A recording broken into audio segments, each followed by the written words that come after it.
Hi, everyone, and welcome to the Kessel Rundown podcast. I'm Hunter, I'm Ethan. and today we are tackling episode 2, Attack of the Clones. Yes, sir. I'm very excited about this. I 20th am too. anniversary this year. 20th anniversary. I believe it's May something. I don't know, but I know it was released in May.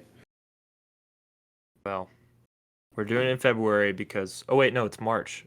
It is It's March March. now. Um yeah, we're doing it in March because we couldn't wait. We're trying to review all 9 films plus Rogue One and Solo before the Kenobi series, which will be all short by a few weeks, and then we'll get into some other stuff before Kenobi. But we're excited to keep going through these movies one by one and hopefully providing like a fresh look and just laughing at the stuff that went wrong in making these movies, and but also just cherishing the I don't know, the incredible Star Wars that we get to see. So Yeah, definitely. And I'm very excited to break this episode down because Ethan has written and recorded all of like the cringy lines, or most of them, I would presume. I mean, that's the whole script, honestly. yeah, the whole script is tough, but I wrote down probably like 5 or 6 quotes, mostly revolving around Padme and Anakin, that I'm excited to just reflect on what the cast must have thought of George's writing. So we'll get into that later. But I also have some good, some better quotes and some deeper stuff. But I'm excited. Yeah.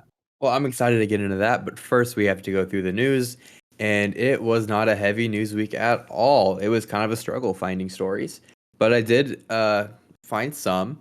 So this week on March 1st, which was yesterday for us, the Galactic Star Cruiser had its first voyage, quote unquote, and the reviews are coming in, and they're mostly positive, but when you look on Twitter, there's always complaints. But other things that have been said about the Galactic Star Cruiser is that it is very immersive. We do get to see Rey and Kylo fight again between episodes 8 and 9, and I believe it is the only time they meet between episodes 8 and 9, which I think is a year time span. So that's pretty exciting. Yeah. But yeah, overall, people are saying it's good, but I don't think it's going to hold up because of the price tag. What do you think about that?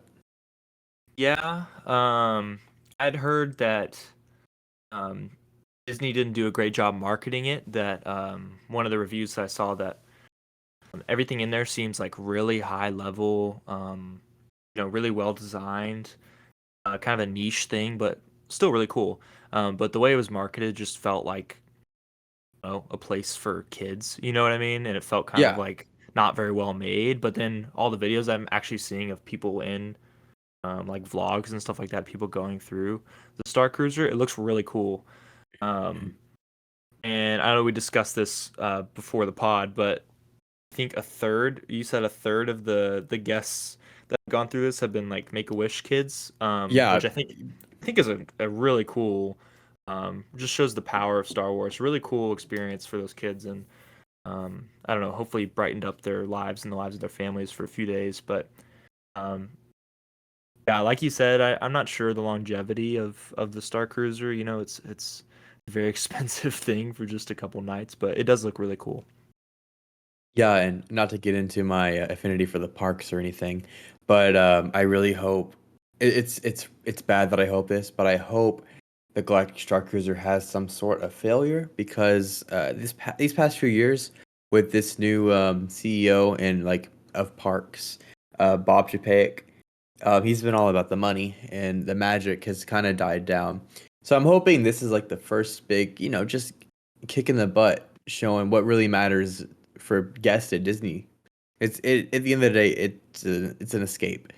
And if you have to shell out $10,000 for a family of five for an escape, then people aren't going to do that, and that loses its magic. So I really hope, I hope it's successful, but at the same time, I hope that something is done about it. You know?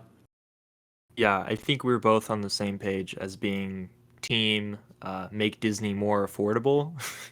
Oh yeah. You've been, I have not. I would love to go to Universal Studios and to go to Disney World, um, but I don't have thousands of dollars to shell out. So Hmm. I think that making an overall effort to make Disney World more accessible to all fans, not just the wealthy, would be really nice. Not Exactly. not saying that Hunter went because he's wealthy. Not that's not what I'm saying, but I got bands, man. yeah. Um, but no, it's a lot of money. I know families like really put themselves in hard situations. They save Yeah, up for and years to take their kids, and it's I very just think that unfortunate that's unfortunate. because last week Disney raised the prices for tickets again Oh, by that's about $20, but still, that's just putting it further out of arm's reach for these families that need an escape from. I get like one vacation a year, right, or right. not 2 years, you know? Like it's just something to even people that live in California, they can't even afford to go to Disney anymore because it's just so expensive. Yeah, it's kind of like raising the prices because they can. Hmm. It's tough, but Yeah, it's crazy. um, Well, I guess from that we can kind of segue into Attack of the Clones 20th anniversary is like it's being celebrated in Star Wars Insiders magazine, and with that there are brand new stories from the Attack of the Clones era and like based around famous characters like uh, Dexter Jester, Zam Wesell, and Jango Fett. You also have a story over General Grievous and Mace Windu, and these are all never before seen or heard stories about these characters. So I'm really excited about the Dexter one because I can't even imagine like what that's gonna be over. Just like him running his diner, like or him like well, we well, sorry. yeah, we know he was because he identified the dart from being Camino, so he knows stuff. Right, that's what I was gonna say. Is that we'll have an opportunity later to kind of wonder aloud, how does Dex know all this stuff? I would love just like a 3 minute. This is where he grew up, and this is why he knows everything, kind of story. Um, but Yeah, I'm there's excited something to to be cover said. it. Yeah, there's something to be said for mystery too, though. I hope they Hmm. don't give us like a mini movie. I don't Yeah. need all that. I can make up my own head canon, but um, I'm Well, all excited those for sure. stories, yeah, all those stories come out March 15th, so I'll be covering those on the YouTube channel, which I'm excited to. Our next piece of news is mostly a rumor that I saw today while gathering news, but I think it's credible because of two reasons, actually. So the first reason is, well, I could just tell you the rumor. Actually, that would really help. I believe that Quinlan Vos will return in the Obi-Wan Kenobi show, and I have two Ooh, reasons why. Um, the hiring of Kumail Nanjiani as a just we don't know who he's cast as yet, and I believe that could be Quinlan Vos because StarWars.com, I think over the past 3 days, has released an article about Quinlan Vos like giving the rundown of who the character is and like literally where we might think he is after Order 66 because at the very end of the paragraph it says, and I quote, Voss's fate during the Jedi Purge remains unknown, although the Empire believes he had survived. Ellipses, dot, dot, dot. That's how they end it. what So that, can you remind both me and the listeners what happened with Quinlan in the Clone Wars arc? yeah, Um, so in the Clone Wars arc, I believe he was sent with Obi-Wan to search for Zero the Hutt after she was kidnapped, I believe. And oh, he was kidnapped, my bad. The voice throws me off. Um after he okay, was kidnapped. Yeah, I'm sorry guys. I'll backtrack on that one. But yeah, then they find him. But also in the book Dark Disciple, I believe, he falls in love with Asajj Ventress and then becomes a separatist commander, I believe, but then is turned back to the light side by Asajj right before Order 66. So that's where he is that we know of, and then whenever Order 66 happens, of course, we have no idea. But I think it's really weird that Star Wars just out of the blue posted that. Because no hmm one's really thinking about Quinlan Vos right now. I certainly wasn't. yeah. On Wikipedia, Quinlan says Voss and Ventress attempted to assassinate Count Dooku. Hmm. Um, and then when after he turned to the dark side, Voss turned to the dark side. became known as Admiral Enigma. Enigma, yeah. And then he eventually was brought back to the light by his love for Saj Ventress. And yeah, it just says he's believed by the Empire to survive the purge. So it's entirely possible we could see him for sure. Yeah, Um, and no better to portray him than Kumail Nanjiani. Because have you seen him in Eternals? You probably haven't because you're catching up on Marvel. no, I But have not. I've also heard Eternals was doo doo, but yeah, it was painfully mid in my opinion. But he was really good. He's really jacked. He has the physique of Quinlan Vos. Kind of looks like him too. he was So, jacked. I cannot. I've oh, the last I movie I've will. seen Ninjani in was Lovebirds, which is a hilarious Netflix No, comedy. he put on some muscle. You should see some pictures of him. Like look him up now. Like oh my gosh, Oh my word! yeah he is. There's like That's maybe photoshopped, bro. 1%. No, he's like 1% body fat, maybe. It's hilarious. Yeah, so I that'd be really cool to see him. And then the last piece of news is not even Star Wars, but it is Lucasfilm. It's covering Indiana Jones 5. And I'm a huge fan of Indiana Jones. I love Indiana Jones. Like I love the movies, everything, the little tiny comics they released about it. It's just everything about that world just like is captivating to me. I love the treasure hunting aspect of everything. Hmm. So yeah, it's wrapped filming. So and it's due June 2023. Not much is known about the plot, other than that it takes place. These are only speculations because of set leaks and plot leaks that it takes place around August 1969, and it might involve time travel. Ooh. Yeah, it's really fascinating. And one of the plot leaks is like he might be fighting the Nazis, and this is 1969. This is close to the 70s. So it'd be really cool to see like maybe some backwards Nazi projects that Jones finds or whatever. Have you seen the like when was the last time you saw Kingdom of the Crystal Skull, the fourth one? My little brother loved it, so we watched. That was probably his favorite one, and Hmm. my parents thought that Temple of Doom was not appropriate for like an 8-year-old, so And it's I shared not a room with my appropriate at little all. brother. So I watched Kingdom of the Crystal Skull and Last Crusade all the time. Um, Hmm. I like Indiana Jones. It's just it's I haven't watched them too many times. Temple of Doom's Yeah, probably my favorite. It's the most intense, but it's really um, good, and I love that it's a prequel instead of like a continuation of the first one, Raiders. yeah. Yeah, that's really the news for today. Also, before I go, I don't think that Shia LaBeouf has been confirmed to return as Mutt, which is sad. I loved Mutt in Kingdom of the Crystal Skull. Shia LaBeouf's has had a tough 12 or 13 years since that movie came out. So He's had a tough life, man. yeah. Oh, Well, Shia LaBeouf. is that all for the news, or I don't Yeah, that's pretty we're much it. We can jump into Attack of the Clones if you want to. yeah we are not in the business of substantiating leaks. So No, if anyone is wondering what our thoughts are on some of the alleged leaks from Kenobi, we will not be covering them until they are confirmed or we see anything in a trailer. Because exactly. we're kind of trying to stay away from that stuff. Um, Yeah, I was even debating putting in the Quinlan Vos uh, part because I thought maybe if any part of that is true, I don't want to be that person that ruins it for someone, you know? right, right. Um, yeah, no, I agree. I agree.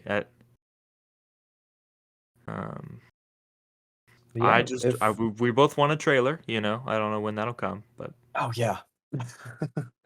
But yeah, we can jump on to Attack of the Clones. So I saw it yesterday. Ethan has seen it yesterday, I believe. hmm Correct? Yeah. yes, So yeah. we have seen the movie with fresh eyes. We know what's going on. While I was watching it, I wrote a synopsis over everything. So how we're gonna do this is kind of different from last time. We're gonna go through my synopsis, and at big moments in the plot, we'll take a break and discuss what we thought worked, what didn't work, what we liked about it, some cringy quotes that happened during that time. There are Yeah, many. there are too many to fit in this video, or else it'd be way too long. Hmm. Yeah. So we can start off. So I'll start with the opening crawl. There is unrest in the Galactic Senate. Several thousand solar systems have declared their intentions to leave the Republic.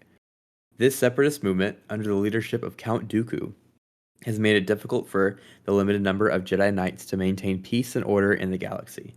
Senator Amidala, the former Queen of Naboo, is returning to the Galactic Senate to vote on the critical issue of creating an army of the Republic to assist the overwhelmed Jedi. So that's our opening crawl. What do you think about it? Well, you know my opinions on political intrigue in Star Wars.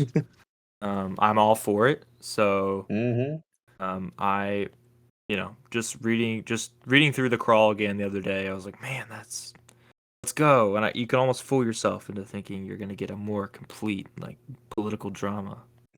But I think this is like one of the best crawls in the whole saga. It's so captivating. yeah, yeah, But yeah, we can. I think the episode 5, Empire Strikes Back, is probably my favorite That's a good crawl. one. But yeah, I think just off basis and everything. But my favorite opening line in any crawl is really controversial. It's The Rise of Skywalker, where it's like the dead speak, and that's it. And you're like, whoa. mm, It's a big slap in the face, but to me, yeah, I loved it. yeah. I remember we were sitting there in the theater and we were just looking at each other like, what? Yeah. Yeah. And it's even more disrespectful that Palpatine's return was mentioned first in a Fortnite event and not even in the movie. Hey, Don't know if you knew that. we'll get into But yeah, that we'll later. we'll Yeah. get into that Let's later. focus on episode 2. Um, Yeah. so So yeah, I guess we can start off with the year is 22 BBY. Senator Padme Amidala arrives on Coruscant to oppose the act of creating a grand army of the Republic. But plans are changed when she is caught in a terrorist attack meant to claim her life, but instead kills her decoy. Padme then flees to the Senate building to meet with Chancellor Palpatine and members of the Jedi Council, where she proposes the idea of the Separatists being the ones behind the attack, led by Count Dooku. Palpatine then suggests a security detail to follow Padme, comprised of Master Obi-Wan Kenobi and his Padawan, Anakin Skywalker. I believe that this is one of the best openings in a Star Wars movie, period. yeah, are we gonna talk about the explosion? Because We can talk about everything I as just a talked about. as a kid, I mean, the ship blowing up was like, no, like it's Hmm. so. It doesn't really catch you off guard because he's like, oh, at least we're far from danger, and you're like, oh no, something's about to happen. Yeah. Um, But you don't but expect an explosion, you know? right, Maybe like a little fight to break out. right, and I really love is it I have no recollection of what the guy's name is that with the eye patch. That's Oh the my gosh. security Yeah. guardian, but I love his character. He's just there to be a voice of reason. Like, Yeah. Padme, you're gonna die if you go back to Naboo in like in episode 1. So I I don't know. It Oh, sucked to see the decoy die, yeah. but His in the name grand is scheme of things, it's not Typho. that. Okay, typho. Yeah, in the Yeah, grand scheme Typho. of things, the decoy dying is like, oh no. But like, I had there have been no emotional connection, um, like forged for the Yeah. fans with that character. So Was she played by Keira Knightley, in the or first was that movie, I think, first and movie she not was, in the and she second one. was Yeah. yeah, because she looked a little different, and I didn't know if it was the same actress or like if it was supposed to be the same decoy, but I guess it was. All right, so we can go to the next part of the movie. This one starts out. I'll just say it. The hormones overtake Anakin, and he is still deeply in love with Padme. Padme then delivers the most brutal and destructive line of the saga, quote, Annie, you will always be that little boy I knew on Tatooine. End quote. That night, Zam Wesell, an assassin, meets with her partner, Jango Fett, to explain her failure to kill Padme in the terrorist attack. Jango then gives Zam a canister of cocoons, insect-like creatures with a venomous bite, and Zam uses them to attempt to kill Padme again, but is caught by Anakin, slicing the worms in half with his lightsaber. After a speeder chase, the two Jedi capture Zam and began to question her about her employer when Jango shoots and kills her with a toxic dart. Obi-Wan is tasked by the Jedi Council to track down Jango and discover who he has been working for. Anakin is tasked with oh my gosh, yeah, escorting Padme to a safe house back on Naboo. In her absence, Padme transfers her senatorial duties to her junior representative Jar Jar Binks. Yeah. Well, that's certainly a lot to cover. Do we just want to Yeah. run? I guess I don't know if we can just say things along the way and then deep dive at the end of the synopsis, but Yeah, we can do that. because man, there's so much I want to talk about with the initial interaction when Obi-Wan and Anakin are brought in to be the security guards for Yeah, we Padme. can we can start with that and just work our way down, all the way until Anakin is tasked with Padme to take her to Naboo. Yeah, we can just run through all this. So Anakin and Obi-Wan are having this like philosophical argument in front of Jar Jar, the security force, and Padme, and Padme's just like, guys, right here, and they're just like arguing about, you know, oh, what Anakin says something like, well, I think investigation is implied in our mandate, and like Obi-Wan is like, no, we're supposed to just look after her. We're not trying to find out who the killer is, which makes no sense. Obi-Wan, like what? I And agree. Anakin's like, no, we have to find the killer, and he gets like all angry, and Obi-Wan's basically like, shut up and listen to me. I'm your master, and Hmm. Anakin's like, no, and it's just this whole like weird spat that they have in front of a bunch of people who they barely It know, is. and it's just I get really secondhand awkward. embarrassment from it. Yeah. Jar Jar's just sitting there like, okay. Misa don't know what to do. Yeah. Jar Jar in those robes like made me laugh. It looks like he put on some In his weight. weird way. Yeah, like his weird way of walking with his head bobbing back and forth and the Yeah. robes just it's a visual that is stuck in my head forever. He's the key to all of this, you know. So, Jar Jar is the key to all of this. um, Ewan McGregor's look in this episode is to me like way better than episode one. I love the Hmm. flow with the beard. Oh Um, yeah, Jesus basically. yeah, yeah, yeah. He looks like Catholic depictions of Jesus or something. Yeah, looks like It's white Jesus. Yeah. uh, um, I used to have the action figure of Oh, it's so cool. Attack of the Clones Obi-Wan, and it had magnets on the bottom of his boots. It was so detailed, like the everything was so. And it was probably like 4 inches tall, but Yeah. the shoes on the bottom they're like little circle magnets, so you could stick it, and I would stick it sideways on the refrigerator, so like it was just like sticking out, like he was hanging on like doing the flagpole trick on the side of the refrigerator. It was pretty funny. Um, He's fighting that nest of Gundarks. yeah, yeah. That Funny. um honestly, I don't. Jar Jar being like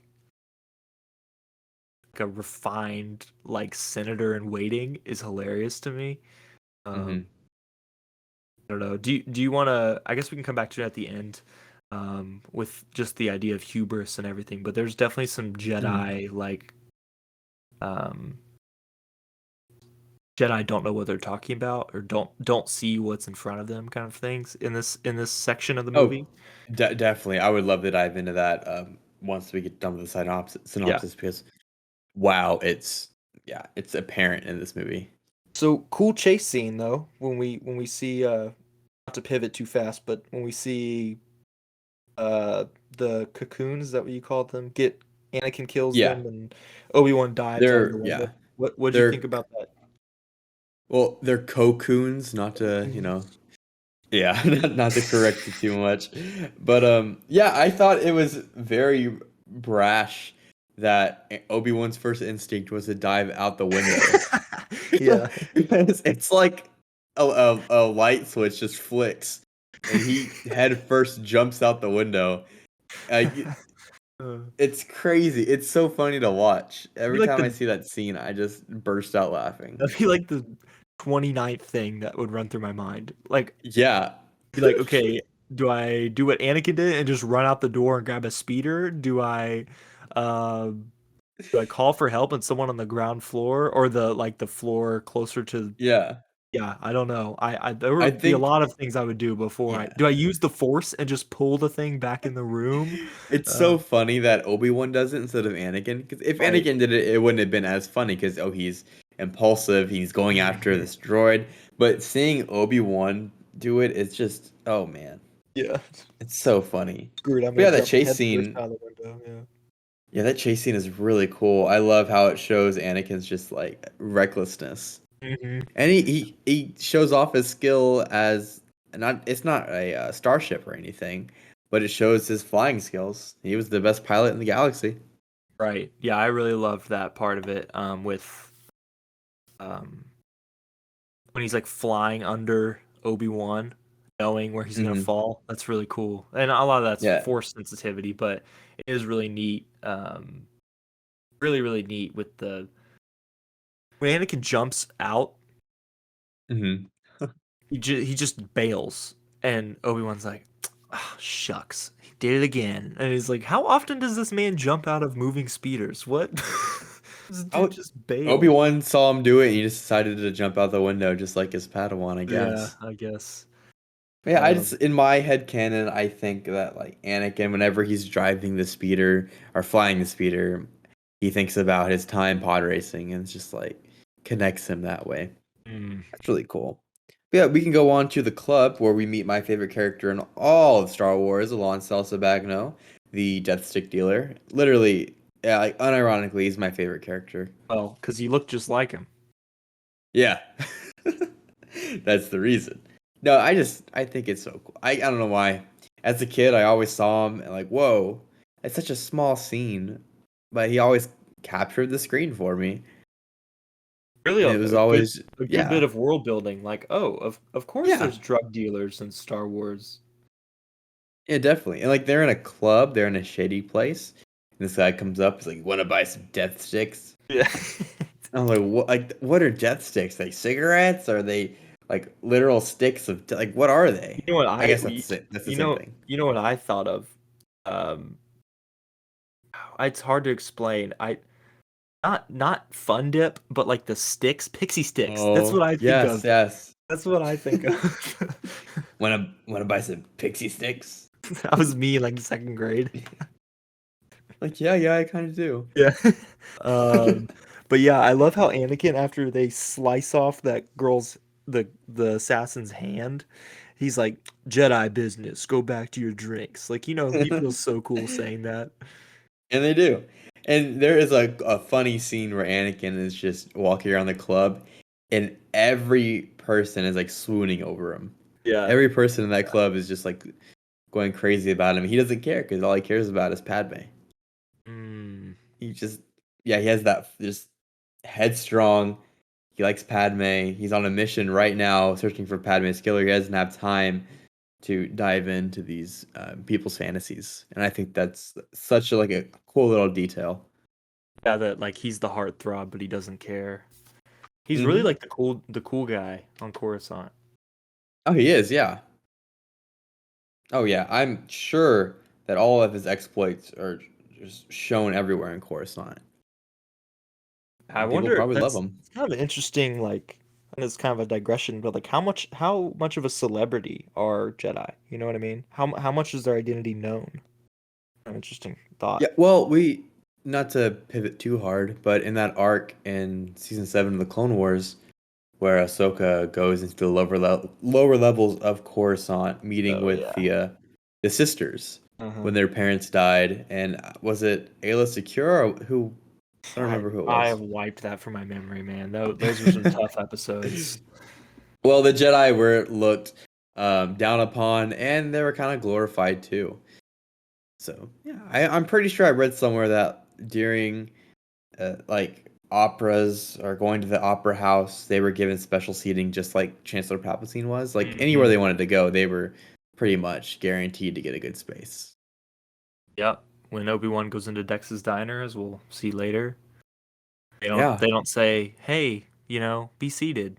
They just go, "Want a cup of Java juice?" So, Yeah, exactly. Like, we'll have to explore that. Like if the Jedi were really celebrities and if there even was a Jedi who partook in those like oh, everything that was happening you around know them. There had Qui-Gon to was getting be. it. You know Qui-Gon was Oh, was playing that celebrity definitely. to the max.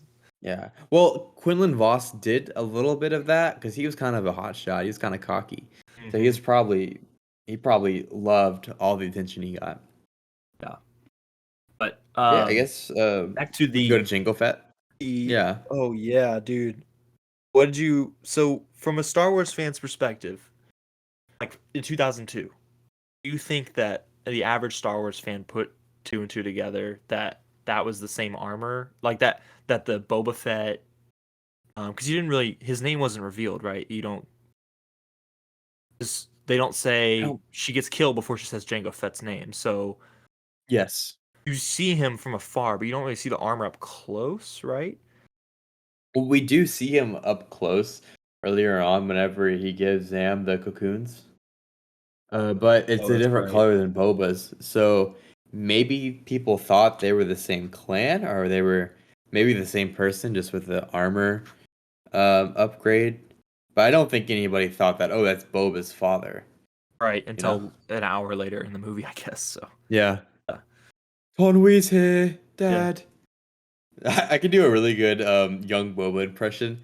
I annoy myself with it all What's the the time. what's the uh what's the actor's name that plays young Boba? Daniel Logan. Okay. Yeah. Dad, Tonwee's here. Save it for later in the synopsis. So, Oh, I don't know if I can. you Okay. you know the so we talked about Anakin getting sent off to be Padme's kind of like Yes, what an caretaker idea or that like was. guardian. Yeah, who on God's green earth or Coruscant's whatever Shiny buildings. thought that it would be a good idea to pair the horniest Jedi boy with like one who is so fresh off of his life in Tatooine that he dreams about his home basically all the time. He's constantly like arcing back at his master. He was not prepared for an assignment this big. Oh, hey, Oh no. I know you're the least mature Jedi, and you're the one who literally is like has a hard on for this senator, but we're gonna send you with said senator to her home planet just to watch her for a few days. Nothing's gonna go wrong. Like who thought this was a good idea, bro? I don't I'm guessing it was Mace Windu who just We're just gonna, wanted Anakin to fail. yeah, we're just gonna blame everything on Mace Windu. Um, yeah, we're just Easy, even after he's dead. right, right. If he comes back for the Kenobi series somehow, we'll blame him then Hmm. too.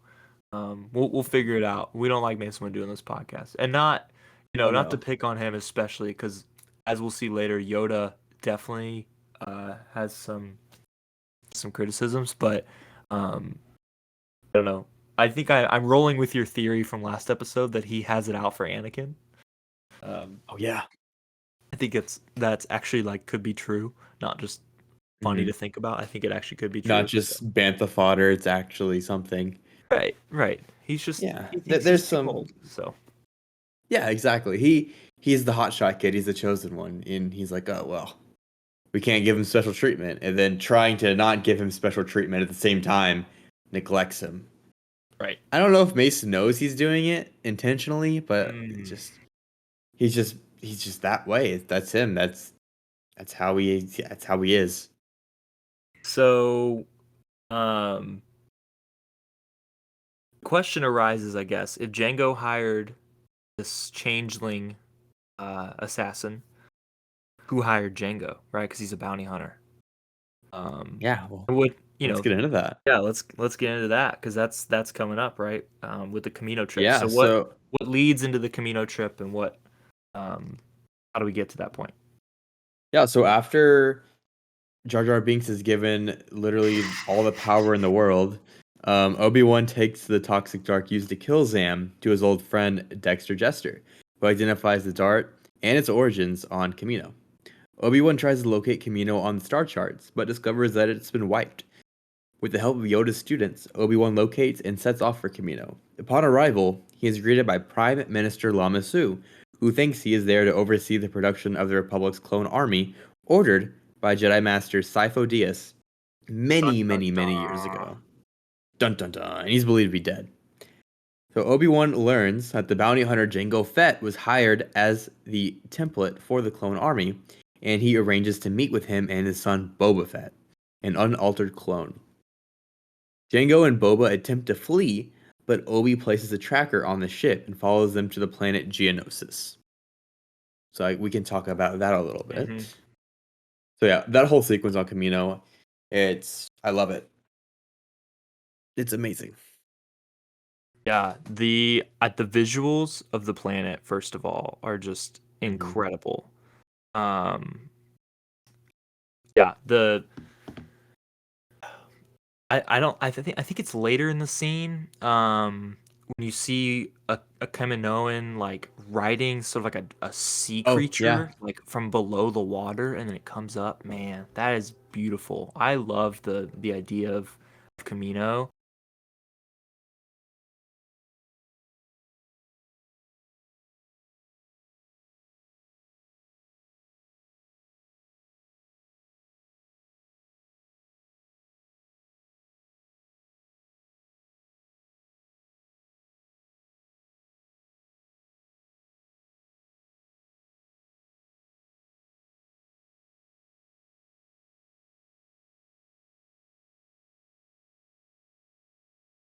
And these that Kaminoans get across different facilities is showcased in the Bad Batch because they can ride those things, but there's also a dedicated tube system underneath the waters because there's mini labs underneath the water. It's like a whole city down there. oh wow. It stretches far and wide, and there's tubes that shoot you across everywhere.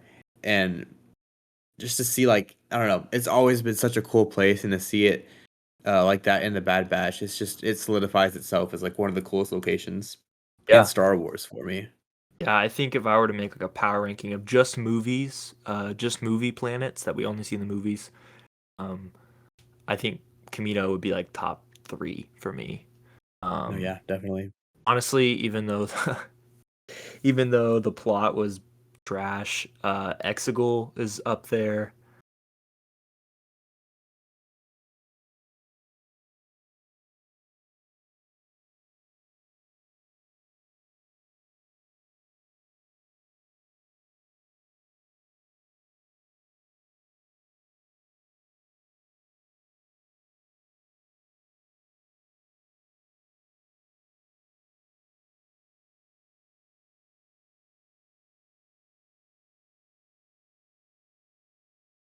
Um, They show everything, but it kind of implies that there's a lot more to the city than we've ever seen. right, right.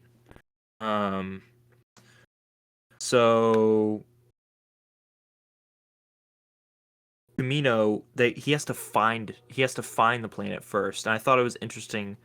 Um, thought it was interesting with the gravitational pull stuff and how Hmm. Camino seems to be a bigger planet that's pulling other planets in, and Obi-Wan, who is apparently a freaking astrologist, can tell like where the star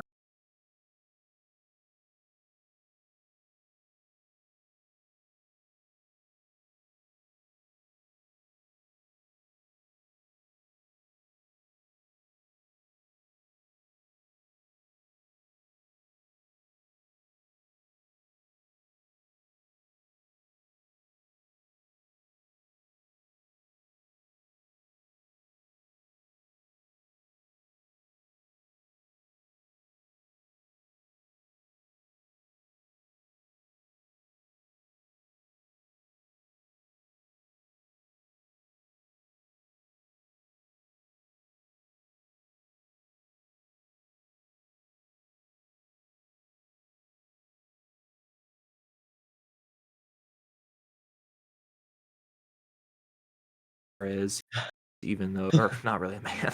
This is a This is a creature. man. um, This is a 6'5" man.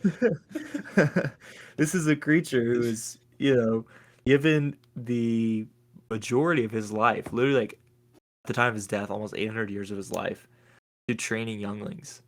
Hmm.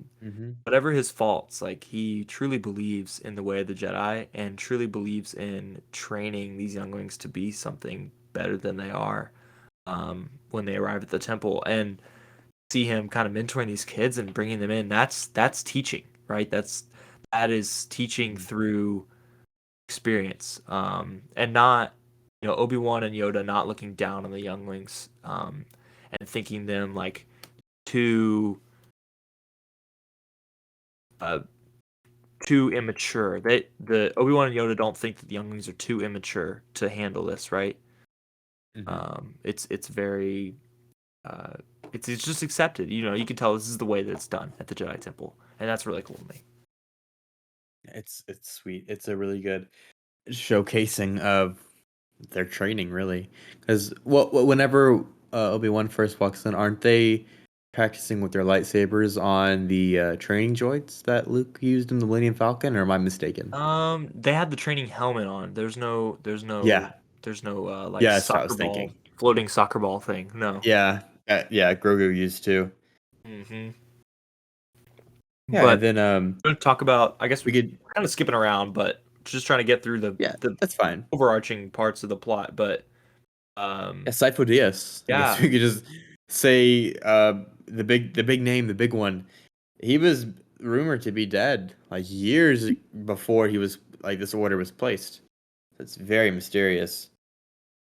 So he yeah, went against the Jedi's council to not mm, like make a clone army and asking this question, knowing the answer, but just kind of acting like, just why did he do this? Did he know something that nobody else knew? Like, what's his motivation for this? yeah. And to me, the mystery of Sifo-Dyas is not really fully explored in this movie. Um, Oh, not at all. I It's just just a walk name away drop being that like, huh? never. Yeah. Yeah, It never yeah, pays off in the other movies until like Rise of Skywalker. I think there's some bits in there about him, um, if I'm I believe remembering so. correctly. But yeah, I that's one criticism I definitely have of this movie is that it teases us with like almost like a it's almost like They're teasing a better story. Yeah, it's almost like Robert's Rebellion in Game of Thrones, where Game of it's like Thrones. this Yeah. great story that's talked about a lot, but like there's really no like film of it. Like you don't get like a flashback or anything, like would have been really helpful. Um, Mhm. I'm always left feeling a little bit confused. And I feel like maybe in the novelization, I haven't read the novelization, but maybe there's some more explanation. But Yeah. in general, Sifo-Dyas, rogue Jedi, kind of disobeyed the council. Was he convinced by Sidious to create this clone army, and then he unfortunately died along the way, so Sidious had to pick up Dooku instead as his Padawan? Like Yeah. I don't really It's understand. it's it's weird. I mean, we get more of everything in the Clone Wars, but even then, we're like, we really don't know the full overarching story of Sifo-Dyas. That's why I really don't want to dive too deep into him because I'm not really well versed in his life and what happened along with him. But but I guess the Kaminoans, without any like two factor off, like without anything, they kind of believe that Obi-Wan was, oh, he was Sifo-Dyas's like envoy or something. They never really like authenticated him. They just kind of thought that he was because he had a robe on, Right. Oh, that was which is really hilarious. funny. Yeah, I love that part. I always enjoyed that. Um, uh, when Obi-Wan is like, "Oh, that is why I'm here, for sure, Yeah. for sure." Imagine how confused he is walking into a place he's never been to and being greeted like he's like a regular there. Right, right. And I mean, I guess he's just lucky that he landed in the right place. But Yeah. I always think about that with Star Wars. Like, how do they know where to land? But yeah, I think that just his demeanor, like it really shows the intellect of Obi-Wan, that he's able to just kind of just suss out what's going on and not get like killed in the process. Yeah. Because I don't know, the Kaminoans aren't like vicious, but they're also a little cold. As we see in Clone Hmm. Wars in the arc when I think it's Fives has to like take the chip out of his head, and Yeah. they're in the Kaminoan like clone factory pretty much. I don't really Yeah, remember they how the whole arc goes, but the Kaminoans are not like super nice, and Obi-Wan's no, and then able to we see escape. way more of that in the Bad Batch. They're everything. How they react and how they especially how they react with the Empire, how they do business with the Empire, Mm. which is very short-lived if you watch the Bad Batch. And it's very interesting and exciting to see that. But yeah, we see that they are cold creatures, Um, physically and yeah, just how they act. yeah. Yeah. So what was the next point on your synopsis there? Just Obi-Wan and Jango's fight, or where are we Yeah, going? so really Obi-Wan discovering the Grand Army and then discovering that, oh, this dude, Jango Fett, he's been cloned thousands of times with a million more well on the way. And he meets with him and Boba, and he finds out that Jango is not just a simple man trying to make a way through the universe. He's a hired bounty hunter that was hired by unknown forces to kill Padme. So that's whenever they go out and fight that awesome fight out on the landing pad, and Obi-Wan plants a tracker on the fire spray,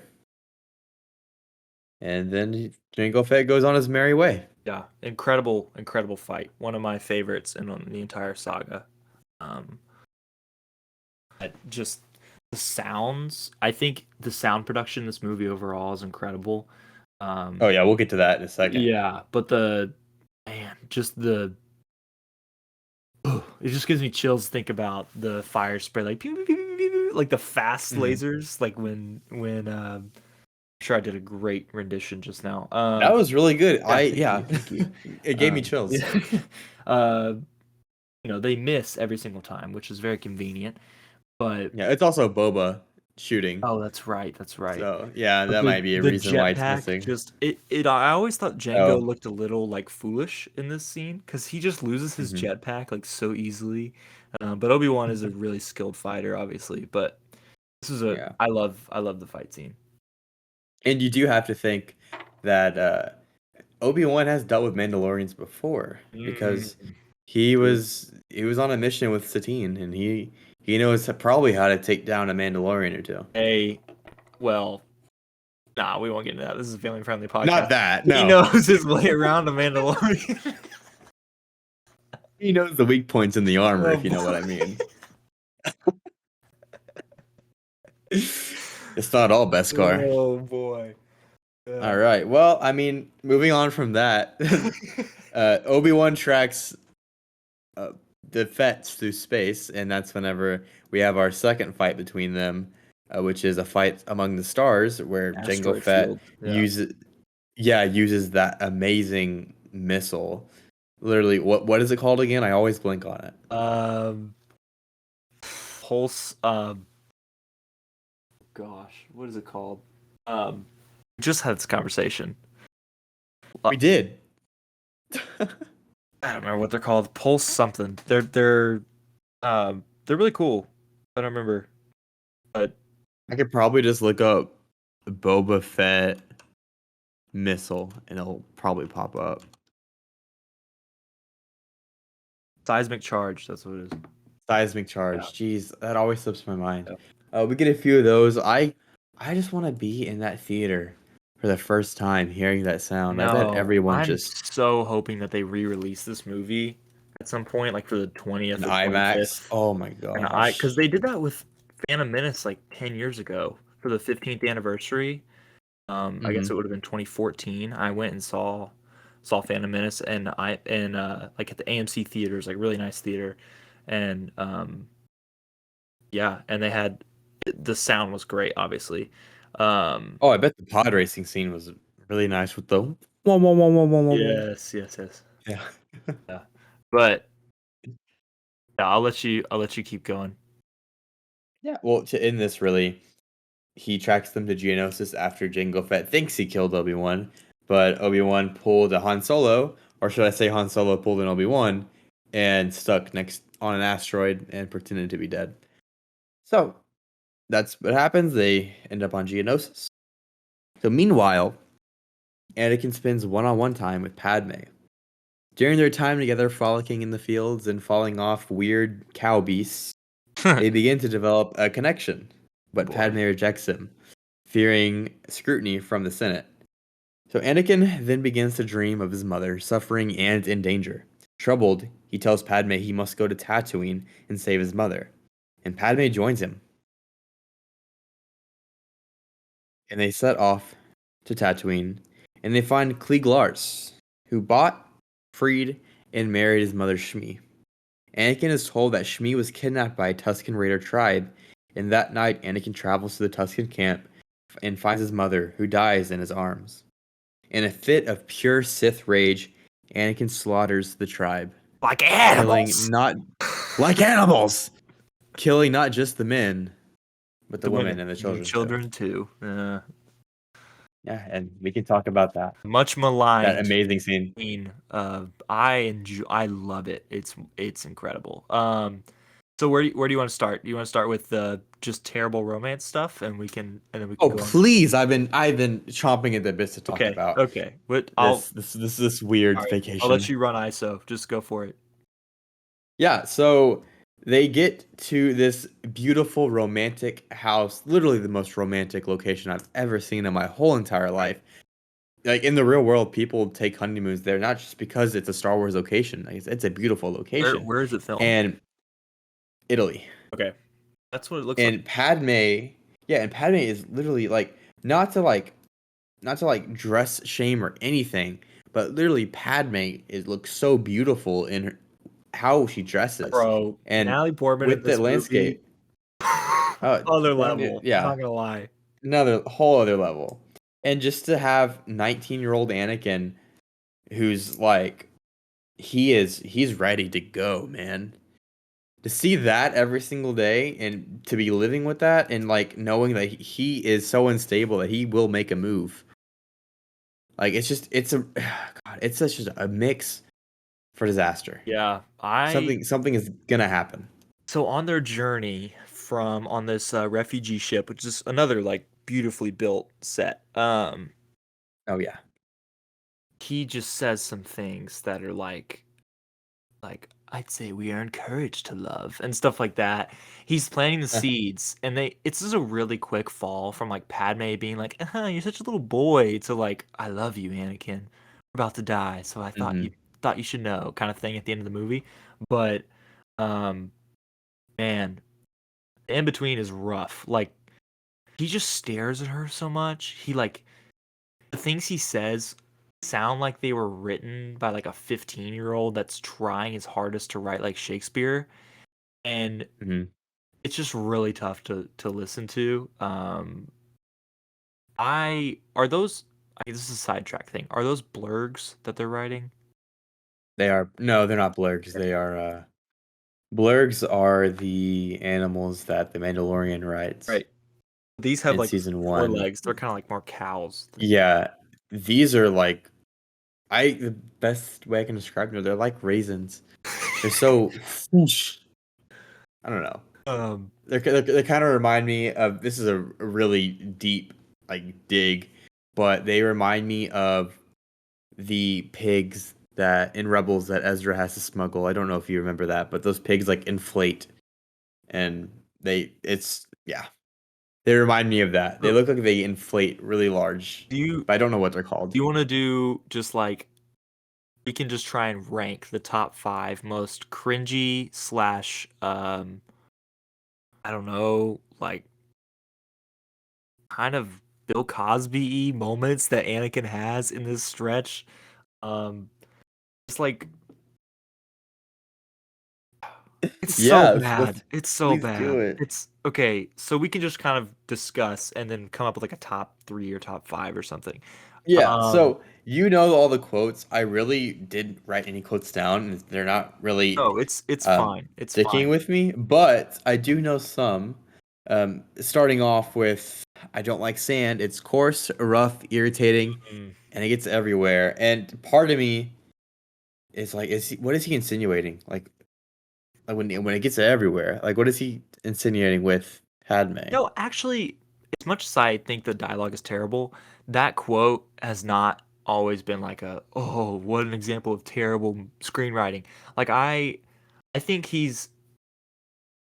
it's terribly written and terribly acted, but I think that it's supposed to be like, man, this guy really is scarred from his time as a slave.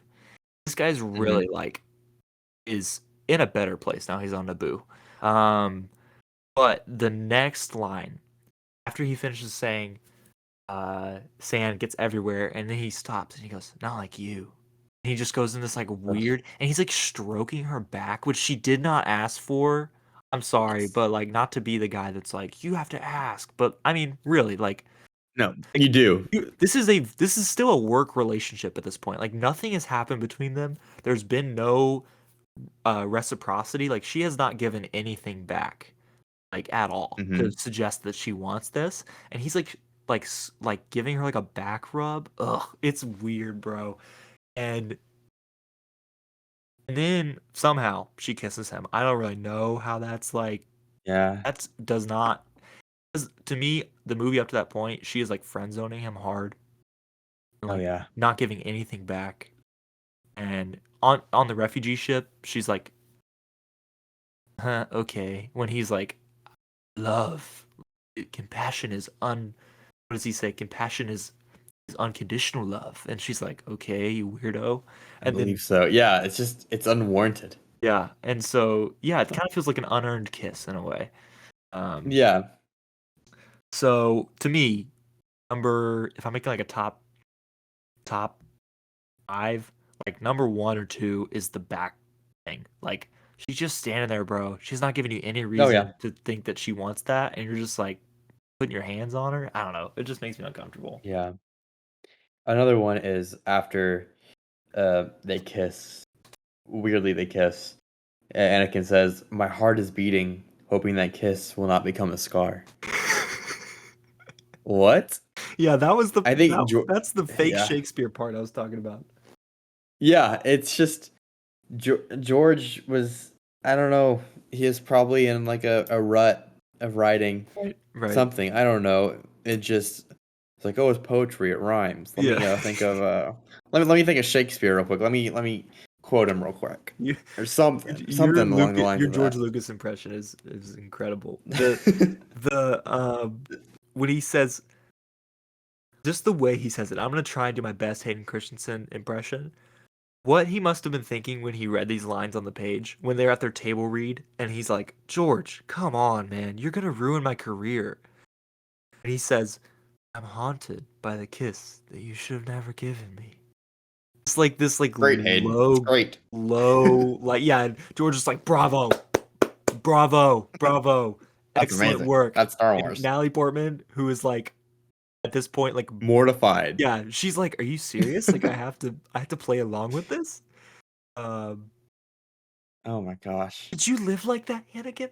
Could you live a lie? It's just so it's that whole like 2 minutes is awful. I can just imagine the whole cast and crew cringing at that, and then George just like tearing up on the side. Like, that's amazing. That's oh. Everyone's just too afraid of George to like bring it up to him. Like that's the worst That line they've ever heard. literally we joke about that, but if you look at the behind the scenes of like the Phantom Menace and especially Revenge of the Sith, George literally like takes everybody's ideas and he shuts a lot of them down, but in a good way. But they just take it. They never like go off script. They never like question George. I think after the Phantom Menace, they started questioning him a little bit, but he's always been given like full reins, full Right. power, and he takes criticism as like a suggestion, not to like talk bad about the king, but I mean, we there's some things that are. Yeah, we can. They kind of off. This is an open. This is a free to criticize zone here. Yeah, this is a safe Yeah, this space is a safe from space for George George Lucas Lucas criticism. Another one. and Mace Windu criticism. Yeah, oh, for sure. This is a burgeoning hub of Mace Windu criticism. Um, Anakin. Okay, this is another top one on the list. Anakin is a fascist. My dude. She this is a career politician. This is a woman who has built her life around public service. And you are on her planet in her space telling her basically that her life's work is BS and she's bad at it. Yeah. Because like as a man who is going to be married soon, this is a bad move by my guy. He is just like he takes what she loves and cherishes, and she thinks like she has genuine belief in the system, which Hmm. has its flaws, and she probably should know better. But um, he's just like, well, what if someone was in charge? And she'd be like, okay, what if the people won't listen? And he goes, they should be made to. It's just like, oh, dude, you're He's kind of scaring me a little basically a bit. frat dude. Yeah. He's basically a frat dude yelling into a girl's ear at a bar. Yeah, yeah, the memes. Yeah, yeah. Yeah. I mean, he's like frat dude mixed with like uh Mussolini's staunchest follower mixed with like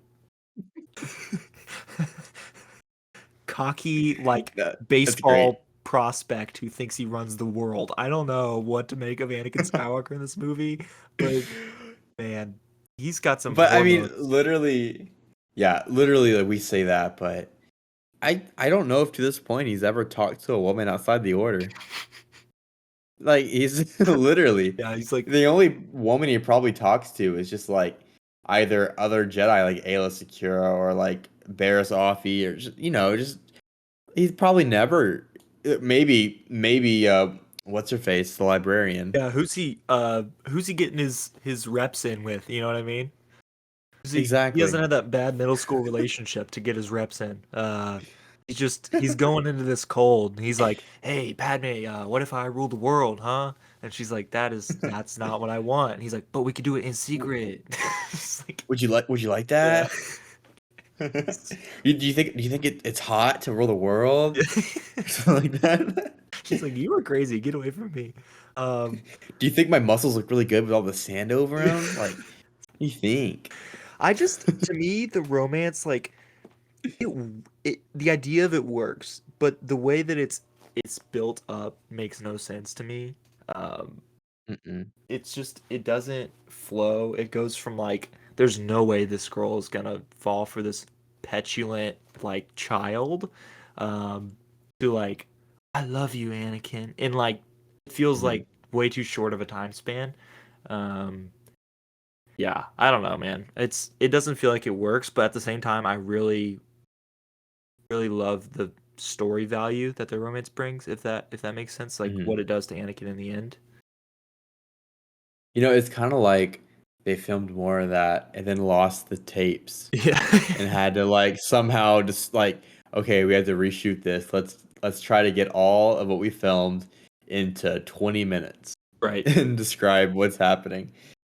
So yeah, it's something, ain't it? Yep. So I guess we can We can move on to the Anakin having dreams about Shmi. Yeah, so Anakin has some dreams about Shmi, and he's woken up, and he goes out to reflect, and it's one of the coolest shots in all of Star Wars with Anakin sitting with his. He's not sitting. He's standing at sunrise with his hands behind his back, looking over the serene lake, just focusing, yeah. and Padme coming up behind him, and he has to go to Tatooine, and she agrees with him because she's developing some feelings too. Because like one of the only reasons I think that she's not going with Anakin is because of scrutiny that she'd face as a senator dating a Jedi. They that just are marrying a Jedi Right. because it's not even like a day, and then they get married the next day. Right. So Yeah. yikes! By the I'm way. watching So yeah, they go to Tatooine. sorry. No, go ahead. Go ahead. Grace and I, my fiance, we just finished watching Love Is Blind season 2 on Netflix. Hmm. Um, Oh my very similar experience there. They have like 6 weeks to get to know each other behind a wall, and they meet each other, and then they get married like 2 weeks later. So this is like Padme and Anakin are like, come on, we're pressed for time. We gotta do this. We got to If we're gonna do this in secret, let's do it full out. There's like Yeah. Well, I mean, there's no dating stage when you're doing this in secret under threat of like and expulsion then from the whenever Jedi Order. and then when war breaks out, they just it's kind of like marrying um your boyfriend or a girlfriend in World War II, you know. It's just like war broke out, let's get married Right. Right. and like baby boom, you know. Yeah. But like it's just the threat of everything is so heavy that Anakin and Padme are so madly in love with each other. They just like, okay, let's take this chance. Let's do this in secret. So yeah, then they go to Tatooine. They meet Klieg Lars, Beru, and Owen Lars. Guess I'm your stepbrother. Yeah. Yeah. Ooh. That was his exact line. It was, "Hi, I'm Owen. I I guess guess. I'm your stepbrother."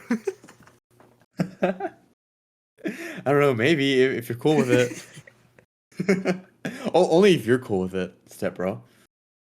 So yeah, then they go to the Lars homestead, the famous Lars homestead, and they discover that Shmi was bought by Klieg and was married and freed by him, and then Cringe. kidnapped while she was. Yeah, yeah. It's kind of like the buying wives on the internet. It's the Star Wars equivalent to buying a Russian wife on Oh the my internet. gosh, mail order bride, mail order Shmi. Okay, keep going. Sorry. Oh god. Oh, I can. Oh, there's a fan fiction. Okay, keep Um. going. Oh, please. And so Anakin learns that always she's been kidnapped by Tusken Raiders while she was tending to the moisture farms, and he makes it clear to himself that he's going to do something crazy. And even Yoda feels this shift in the Force, and he Yeah. tracks down the tribe and slaughters them after Shmi dies in his arms. Like the children, the hounds, the women, Hmm. everything. And one of the best scenes in the movie when he's telling Padme what he did. I love that it's done in the same room from A New Hope where where Luke finds the recording of Oh, Leia. you're right. I never It noticed is that. because Wow. yeah, 'cause in the background you can see the tub that C-3PO is like, "Oh, I'm getting an oil bath. Yeah, yeah. It's gonna feel so good on my joints." And Oh, yeah, it's the same room. hey, good It's job, it's really Hunter. I didn't cool. know that. Yeah, yeah, catching stuff. Yeah, I love that the start of the downfall of Anakin is where Luke's story starts. Hmm.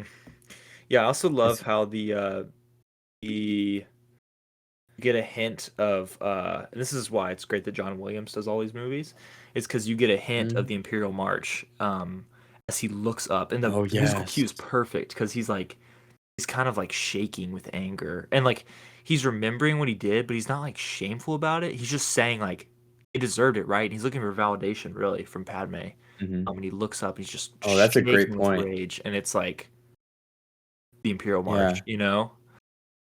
yeah. He's not sorrowful or mournful at all. It for his actions. He's just looking for validation. That's well put. Actually, I never really thought of it that way. I thought he was just like kind of venting, but I Yeah. guess yeah, he's looking for someone to agree with him, and I think Padme is really scared at that point. Yeah. Or I would be She's scared at that she's like, point. It's you're okay. to be angry is to be human. That's what she says. So, Like watching a frat boy punch holes in the wall and right. be like, yeah, it's Okay, it's okay, okay. buddy. Yeah. But instead, this frat boy murders a whole entire tribe. But yeah, Um, so yeah, later Obi-Wan sends Anakin a message from Geonosis telling him that he had infiltrated a meeting between Count Dooku and the Separatist leaders talking about their production of a droid army that would overwhelm the Republic, and that the Trade Federation were the ones that hired Jango, who hired Zam to kill Padme. right. Obi-Wan is then captured by Dooku, and Anakin transmits his message to the Jedi Council. They leave to rescue Obi-Wan, but are captured on Geonosis pretty quickly. And we can talk more about that if you want to. There's really not much to talk about in this section. other than Anakin's like flagrant disobedience when Mace, is it Mace or is it Yoda that tells him stay? Yeah, it's Mace. Mace. It's like Yeah. stay where you are, and he's like, yeah, we're gonna go actually. Well, Let's just. part of that's I mean, they were already off part of of that's Naboo. Padme's Yeah. fault. Yeah, they're like, stay where you are, True. Anakin, on Naboo, right?" And he's like, "Yeah, totally." Um, Yeah. I think it's Padme's fault. I mean, she's like, well, he wants you to protect me, so like, I'm going, so you better come with me." And like, she Padme just yeah, gaslighting she Anakin. kind of enables him a little bit, but I think it's also out of love. Like she knows that it's gonna kill him if he doesn't go get Obi-Wan. Just like she knew that Hmm. it was gonna kill him if he didn't go save his mother. So she goes with him to Tatooine to help him save Shmi. Um, Hmm. just in the same way as she's gonna be like, "Come on, we have to go. I know you, and I know that you have to go, or it'll kill you." And I really, I kind of like that. And I thought that was a well written, like, Yeah. I don't know, Anakin, like, She knows her yeah, man. Anakin, like, smirking and, like, all right, I guess we're doing it. Like, that's kind of, he's like, yeah, I really like this girl now. Um, so, yeah, and they do get captured really quickly when they get into Geonosis. They Um, they do. Also, C-3PO loses his head and he gets put on a battle droid, yeah, and that that is just something. Oh, we also this is the first time we ever see R2D2 fly with his rocket R2, bro, thrusters. R2 and C3PO have a little, their feud starts early. It's like as soon as they meet each other, R2 like knocks Yeah. him off the ledge. Oh dear. Oh, damn. Yeah. He's like, "Oh, you almost made Ah. me fall." And he's like, "Oh yeah, I did. Oops," and like pushes him off. Um, Just a pain in the butt for C-3PO, and I love it. yeah. I love it. I So love we it. I love how just like C-3PO is just hanging around with Shmi, I guess. Like, so I'm assuming that she got to keep C-3PO after she was bought. because So Watto she just didn't. took him. I don't think Watto knew about C3. Like he didn't know about the Yeah, pod. I assume he didn't know about C3PO. But one true. thing, we talked about C3PO's head getting placed on the droid's body, which is just like okay. As a kid, I was like, "That's so funny," and now it's like, okay, whatever.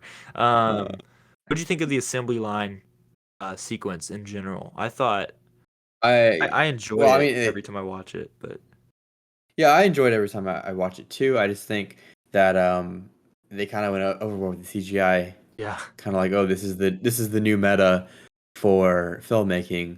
Let's really show our place in time right now. Let's show everyone how what we can do with CGI. And it's aged very terribly, but I mean, it's given really good plot points where Anakin gets his lightsaber um, cut in half, I believe.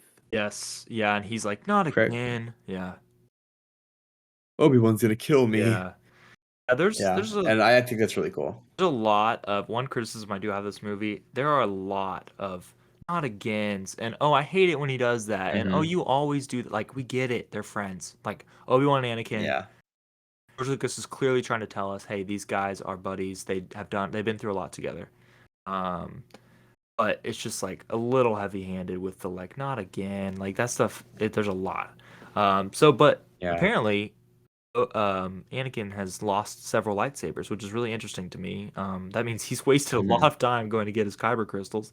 Um, Yeah, I can just imagine him doing the field trip with it's Yoda like, every time yeah, with a bunch of like once younglings. every like 10 or 11 months. It's like, all right, Padawan Anakin's gonna be joining us today, kids, and they're like, again, um, Like, I guess imagine him like them trying to figure out how to open the door with the crystal, yeah, and Anakin's like, I know how to do yeah. this, guys. Oh, Let me yeah, help, please. Yoda's like, you must connect with the Force, and then I'm facing all these crazy trials, like that great Clone Wars episode, right?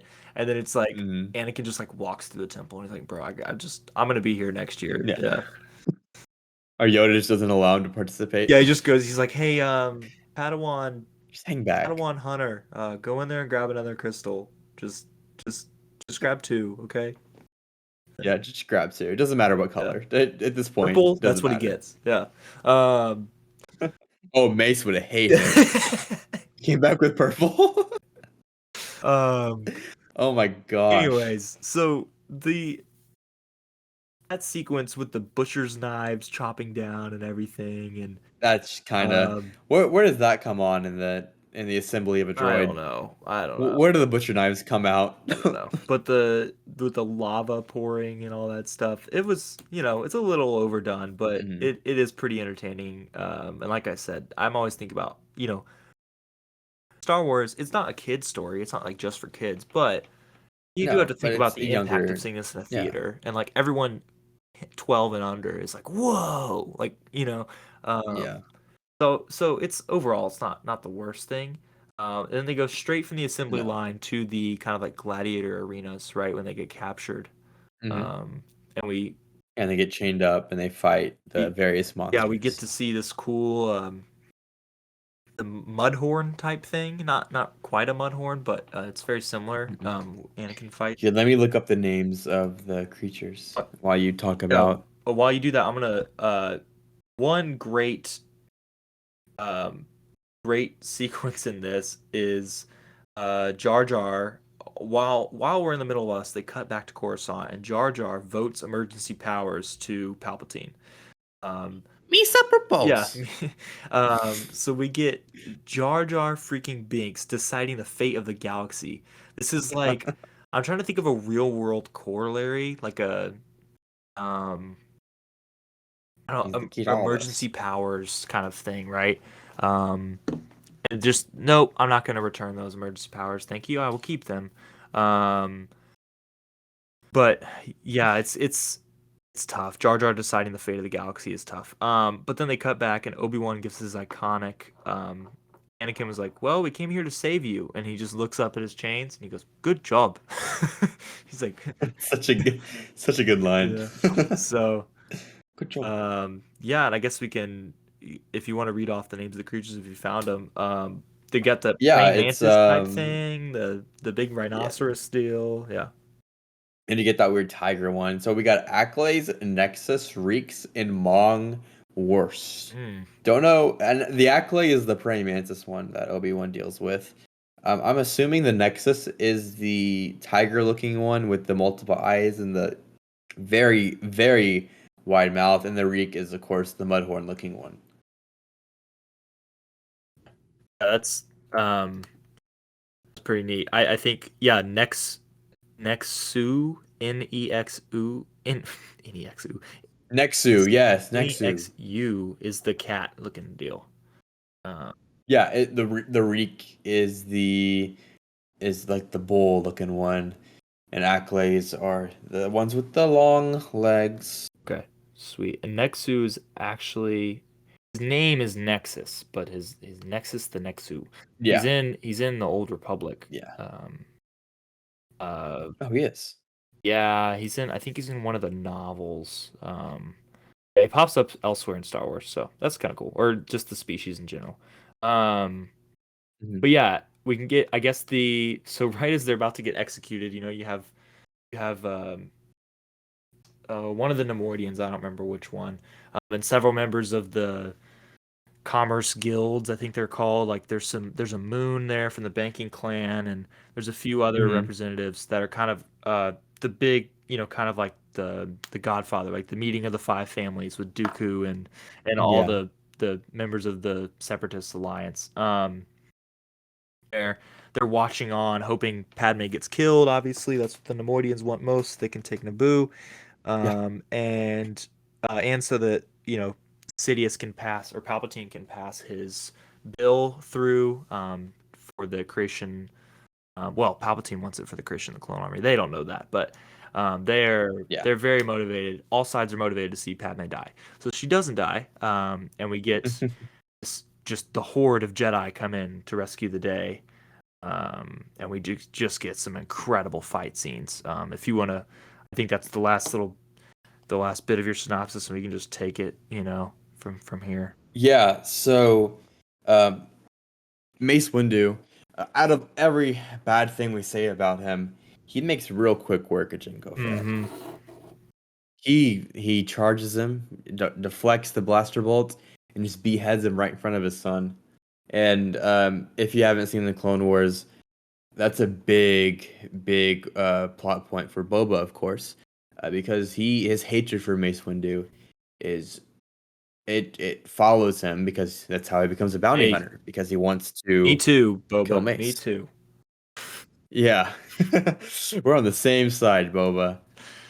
Yeah, so he really wants to kill Mace. He meets up with Aura Singh, and just that's how he gets into the bounty hunting life. He meets Cad Bane that way because of Mace killing his father right in front of him. So that's another thing, because Mace doesn't think that his actions have consequences. He thinks that he is above everything. That's why I hate him. Stop it. I give him a pass for this one. He was getting shot at. Django had to die. That guy was terrible. Yeah, he wasn't a But it good was a pretty person. cool fight, you know. I've seen the YouTube like where it has the extended, like the deleted rendition of the fight, where it's like he Hmm. has an even smoother move. They just caught the end of it for the actual movie. Um, yeah, pretty dark stuff. I mean, watching his dad get beheaded and then going down at the end, you see him Yeah. holding the helmet. Well, Um, it is good. Because whenever I saw the movie as a kid or like as a teenager, I'd always think like, did Boba pick up that helmet and his dad's head just fell yeah, out of the yeah, helmet? But when you look at it in the shadow, you see it's really actually morbid for Star Wars, but you see Jango's head fly out of the helmet in the shadow when it's like someone had to add that in yeah. So that it wouldn't be in like post production. plop like out of the Yeah, yeah. same thing like in Revenge of the Sith. I guess we'll talk about it more, but George Lucas, I think a few weeks before the movie was released, forgot that Obi-Wan is supposed to have Anakin's lightsaber, and they had to go back and reshoot Obi-Wan's hand reaching down to pick up Anakin's lightsaber. Wow. I don't know if you knew No, I that, didn't know but that. it was like a few weeks before release, and George Lucas was like, "Oh no." And I had to get Ewan McGregor and like, just I need your hand for this That's scene. hilarious. Yeah. Um, So yeah, the Great fight if scene you want though. to Yeah, keep the going. the Oh, great fight with scene. with all the Jedi coming in, it's really cool. So there's this shot where I think it's Obi-Wan's face, and he kind of looks around and his face brightens up, and you see all the lightsabers igniting behind him in the distance, and like all these Jedi that have blended in with the crowd, like stepping out onto the Yeah. surface and just starting to fight. Oh man, it's so cool. I love Anakin with the green lightsaber for some reason. It's really cool. Yeah. Um, That is true. It's very short-lived, yeah, but it's so yeah, cool. Green is my favorite lightsaber color. It's the lightsaber color I for have sure. with the lightsaber I made. It's just I love it. Yeah. It's such a good color for a lightsaber. It's I don't know. I've always liked Luke's lightsaber and turn. So yeah. And also during this fight, we see the horrifying smile of Kit Fisto.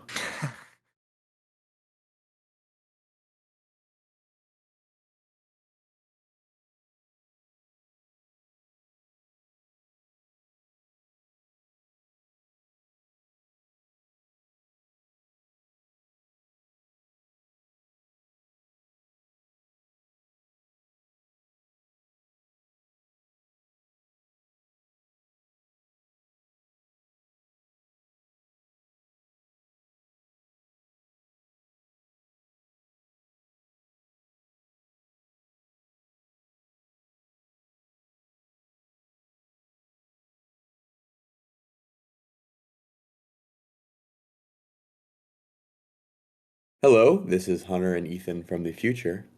We had some technical difficulties last night recording this episode of the podcast and decided, hey, tomorrow we can finish it up. So we're back here finishing up Attack of the Clones, and we left off with Kit Fisto smiling. So it's always a great pace to leave off on. So we can continue again.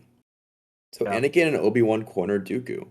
So they're flying after Dooku on his little moped speeder, whatever you want to call it, and it's Anakin, Padme, and Obi-Wan and a bunch of clones, and they're chasing them through the sands of Geonosis or whatever you want to Old call man it. on a speeder. Sorry. Yeah, and he's actually putting some distance between them too. He is chugging along. But yeah, they something hits and Padme falls out of the ship with along with a clone, Yeah, and she forgot to buckle in. Yeah. she forgot to buckle in, but that saved her life because as soon as Anakin and Obi-Wan jump off that ship, it gets blown to pieces. So that clone and Padme are lucky. So Yeah, Anakin and we talked Obi-Wan. about. Sorry, go ahead. No, okay, awesome. I'll just finish this up. Anakin and Obi-Wan, they run in and corner Dooku, and they are about to fight. Yeah, we get to see Dooku just like old man vibes hopping on the motorcycle. Um, I love Christopher Lee in this film. I mean, he's incredible. Um, I don't know whether we had talked about it in the first bit, because it's been 12 hours since we did the first bit of the podcast, but you talked about just how cool Christopher Lee was. Oh Um, yeah, yeah. I don't yeah, think it was recorded, but I could talk about it now. Christopher Lee was the inspiration for James Bond.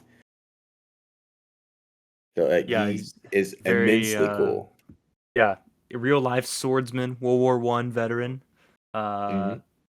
I when Lord of the Rings, I always heard that he was instructing the editors how to like the sound editors. Of someone Um, getting stabbed. yeah, Yeah, of like this is how it sounds when someone gets stabbed in the back, and they were like everyone was just in awe of him. Yeah, cool I would dude. be too. That dude is a specimen of a man. So they start fighting, and Anakin, hot-headed and brash, charges Dooku head on and just gets immediately Force Lightning thrown to the corner, and he's out of commission. Obi-Wan decides to pick up some slack that his Padawan unfortunately gave him, and Obi-Wan is no match for Dooku as he's thrown aside as well. And Anakin tries to help, but his arm is sliced off. And so it's not looking good for our Master and Padawan until Yoda decides to jump in. And we see Yoda fight and brandish a lightsaber for the first time ever. And he is hopping around like a frog, just dodging Dooku at literally everything he's got. And Dooku's kind of on the ropes. He doesn't know if he's going to get out of this until he pulls a pole or whatever from the ceiling and gives Yoda the choice of either saving these people that he's trained and that he's looked over his whole entire most of his not most of his life because Yoda's like what 900 years old, but still it's a significant amount of his life. Obi-Wan and Anakin, or let the Sith Lord escape, or capture Dooku, and let his friends die. And Yoda, uh, he chooses to save his friends, of course. And Dooku sets out on his merry way back to Coruscant. So yeah, and like I said earlier, Anakin is left without an arm, so it's another person in the Star Wars saga that lost their limb. Yeah, the tally keeps going. We got the first one, I guess, is the unfortunate angry guy at the bar in Yeah, New Ponda Hope. Baba. And why do you know all these names? That's I don't crazy. know. Um, yeah, the guy that gets his arm chopped off by Ben Kenobi. And Mhm. then from there we get just about one every episode of a limb uh, just getting chopped off. It's Yeah, it was it's the Ponda weird George Baba. Lucas thing. Yeah, Ponda Baba. The fourth one, fifth one was Luke, of course. Sixth one was Darth Vader. Uh, Episode one, I don't really remember.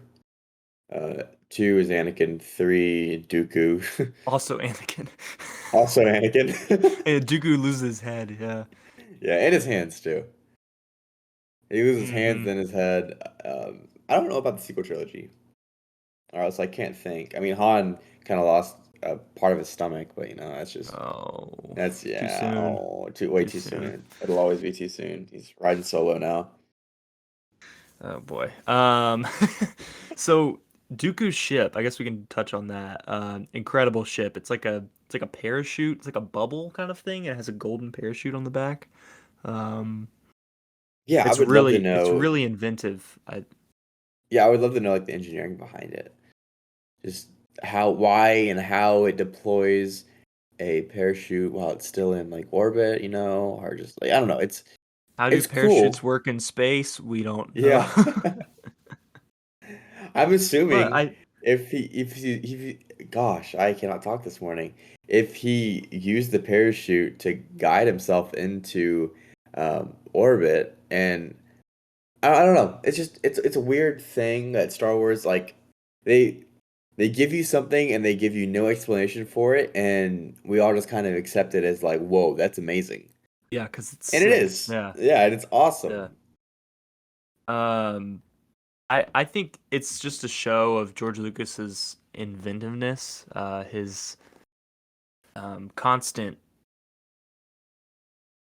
creating. You know what I mean? Like Mhm.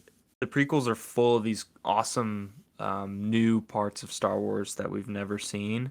You think about just the first three films, like we don't get any of the cool kinds of ships, or like we get the TIE No. fighters, we get the Emperor's ship, we get the Millennium Falcon, we get X-Wings.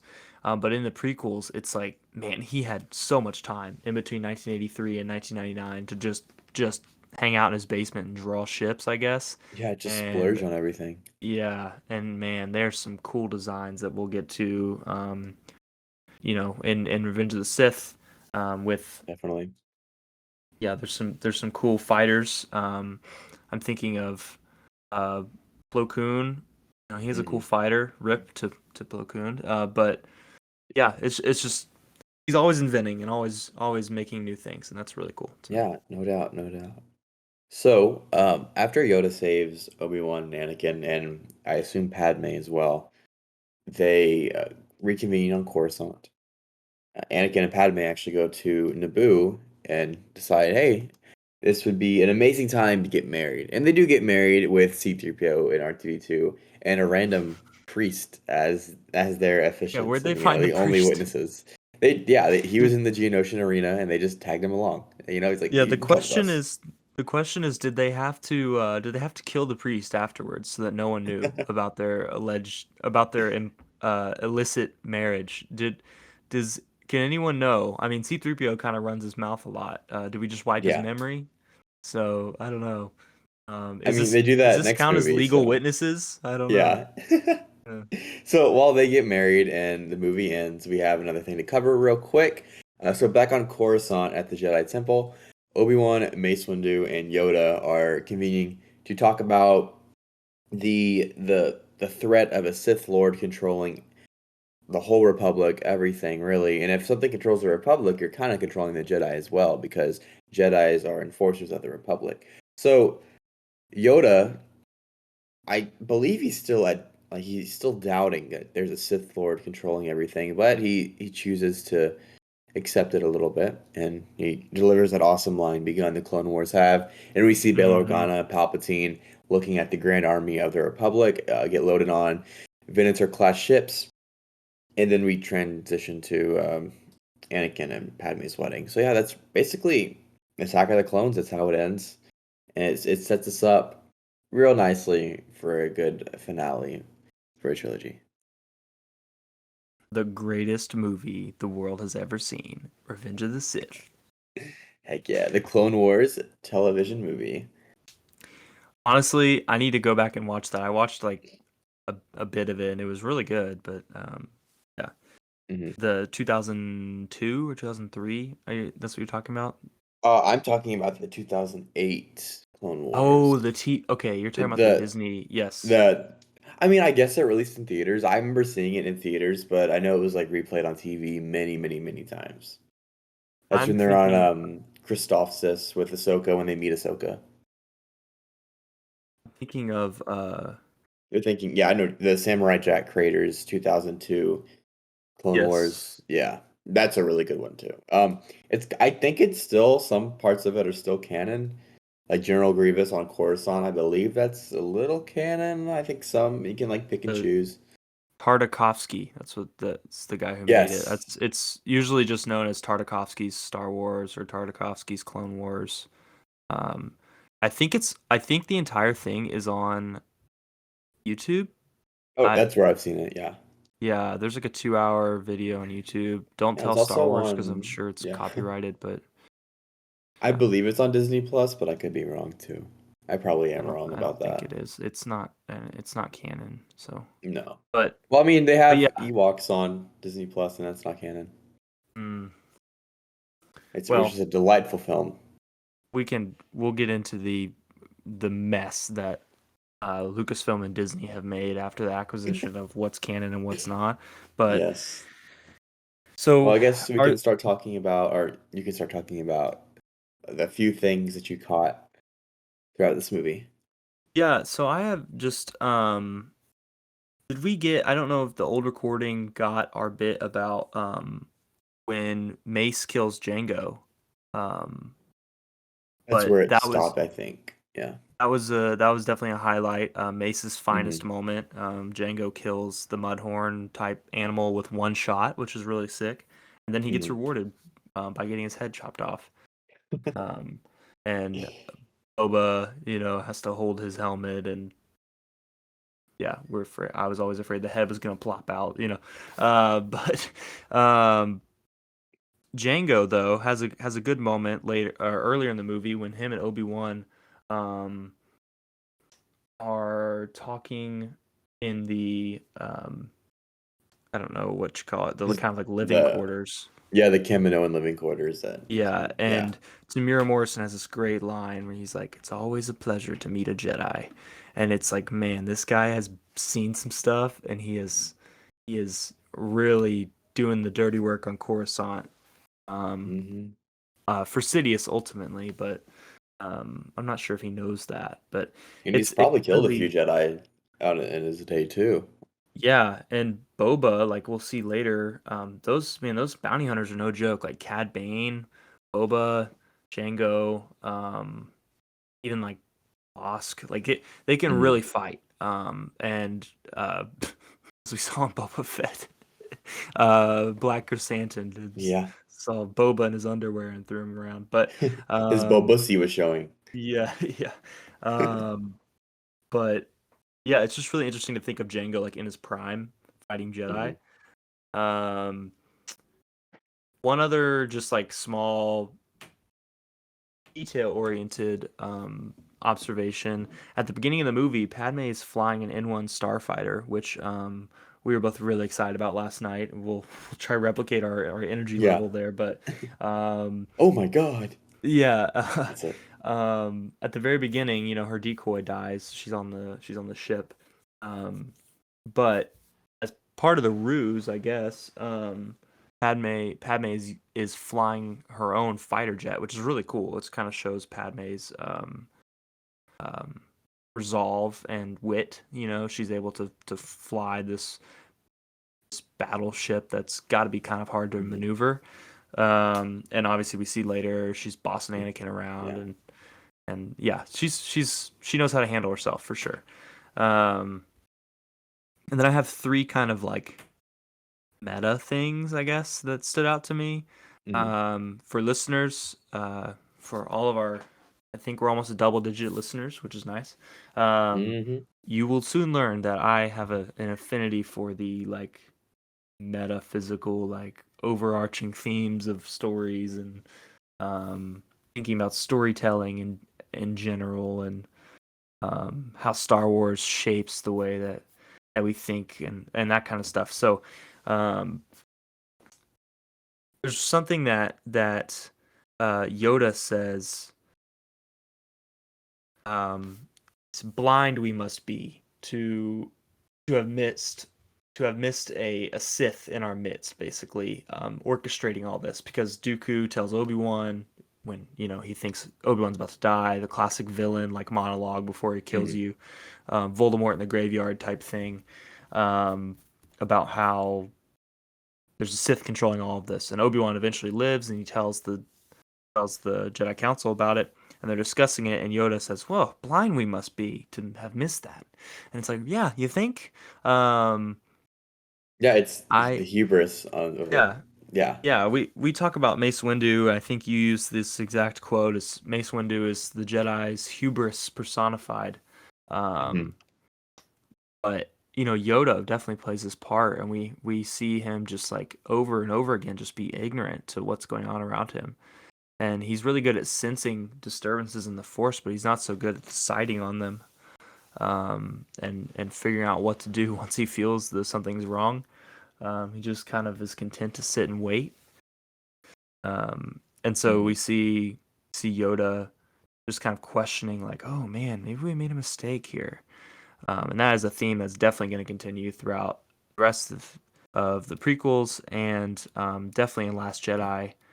Um, Yeah, like the quote from Luke, I have it up right now, talking about the order during the prequel trilogy era. He says, if you strip away the myth and look at their deeds, the legacy of the Jedi is failure, hypocrisy, hubris. At the height of their powers, they allowed Darth Sidious to rise, create the Empire, and wipe them out. It was the Jedi Master who was responsible for the training and creation of Darth Vader. So yeah, Mm. Luke is spitting Yeah. facts right there. Yeah, and that's something we love about The Last Jedi, that, it's a controversial movie, but that's a really good part of it, is Luke reckoning with the hubris of the Jedi and not trying not to repeat those things. And but unfortunately, like, it's kind of like an Oedipus, like he was doomed to Yeah, fulfill the prophecy, and yeah, he because he has the weight of everything on his shoulders, right, and right, the and pressure got to him. to the detriment of the Solo family, the Yeah. prophecy was fulfilled. So um, yeah, so what I love that idea of the Jedi being weighed down by their own hubris, Hmm. and not seeing the evil in front of them, and that's really one of the central themes of the prequels, is blindness and Mace Windu's ignorance, and um, Oh man. is as represented by the fourth thing that I've pointed out, is Mace says, "We're keepers of the peace, not soldiers." Early in the film, and I thought, just on a rewatch, I was like, that is one of the most ridiculous things I've ever heard. I think last night I think this got cut out, but I likened it to um, just the ignorance of Dick Cheney, like Oh saying, yeah.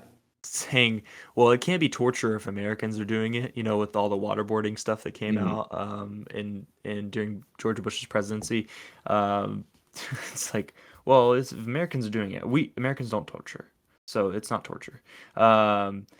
It's same thing. The Jedi are like, well, we're no, we're not soldiers. We're not like terrorists. We're not destroying communities and like killing people. We're peacekeepers. Yeah. Everyone loves us. And this, as we this is definitely shut down by the sorry, there's a dog barking in my That's apartment fine. complex. There's dogs barking over here too. I don't know if it's being caught in my mic though, but Um, it's loud. we see this played out in the rest of the prequels, and definitely in the Clone Wars, of just the negative impact that the Jedi have on those around them, um, Mhm. and And ultimately that leads to their downfall. yeah, and I talked about it a little last night, but just the collateral damage of the Jedi is Hmm. insane. Because like I said, like as an example from Revenge of the Sith, when they take out that tower whenever they're landing. First off, why is there an airport in a world where ships take off vertically? But it's just a nitpick.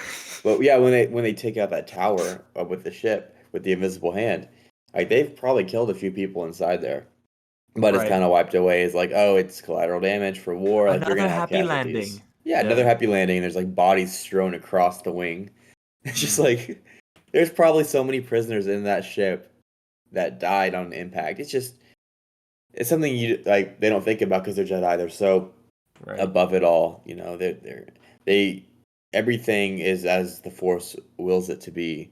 And if a few lives get taken by it, so be it.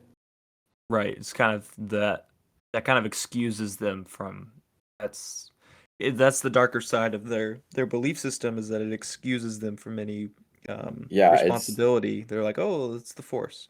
it's their Um, manifest destiny basically. mm, That's they believe that it's right to do anything as the Force wills, and even if it is a little, questionable sometimes, they're gonna do it because they're Jedi.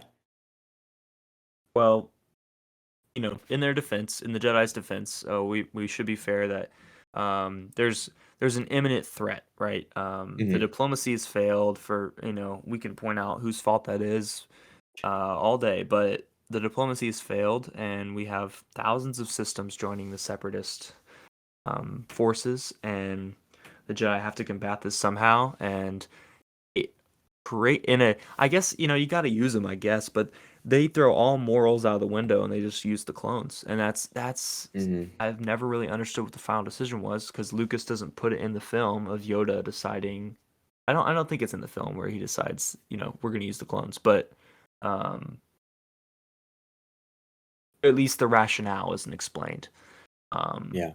they don't have to like quibble with the morals about it. They're just like, okay, let's do it. Let's use all these like sentient creatures who are being like controlled. And like, what's the morality behind sending millions of these human like beings to their death?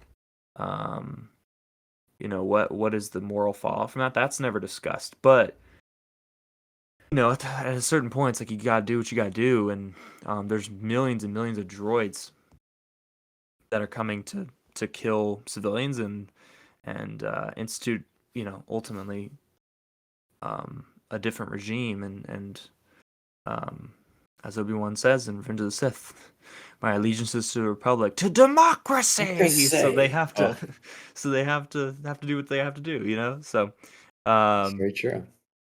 but one last thing that stood out to me, that was really powerful was when Anakin is going out before he takes that awesome desert trek on the speeder, which when he's talking to the Jawas and all that, that's like one of my favorite scenes in any of the movies. Mostly because of the music, but because before he does that, he's going to look for his mother, who everyone's like, he's dead or she's dead. Don't, you shouldn't go looking for her. It's a waste of time. Anakin and Padme have this little moment outside the hut at the Lars homestead, and we hear the Force theme playing in the background as he's standing in pretty much the exact place as Luke did in New Hope when he comes home to find Uncle Owen and Aunt Beru dead and the homestead burned, and he decides, okay, I'm going to go and become a Jedi. And it's just really powerful because at the end of the day, like, Anakin is a Skywalker. And he is one of he is the founding member of this clan of powerful Force users, and he is the one who can bring balance to the Force. And even though he does that in a terrible way, and he becomes Darth Vader, and he kills how many thousands of people, you know what I mean? He is a Skywalker, and the prequels really position us well to appreciate him as a human and appreciate him as a character, and in a way, like, love Anakin for who he is before he becomes Vader, and it helps us to mourn Vader for becoming who he is, and it makes Revenge of the Sith all the more powerful when you have moments like this, where the Force theme is playing and it's aligning Luke and Anakin and the old trilogy and the new trilogy, and you know what I mean? It's really powerfully done, and I applaud Lucas and John Williams for how they did that. Yeah, it's great, and I can't wait to talk about more of the Revenge of the Sith next week. So I'm sure it's going to be a long episode. It's one of my favorite Star Wars movies. I believe it is actually. It's a tight race between that and Empire, but I think Revenge of the Sith does take it for me. Yeah, it's certainly. I think of the three prequel movies, it's the best. It's the best for sure. And of the six, not counting the sequels, just as thinking of it, like, okay, as like 12-year-old me at like my peak Star Wars interest, right?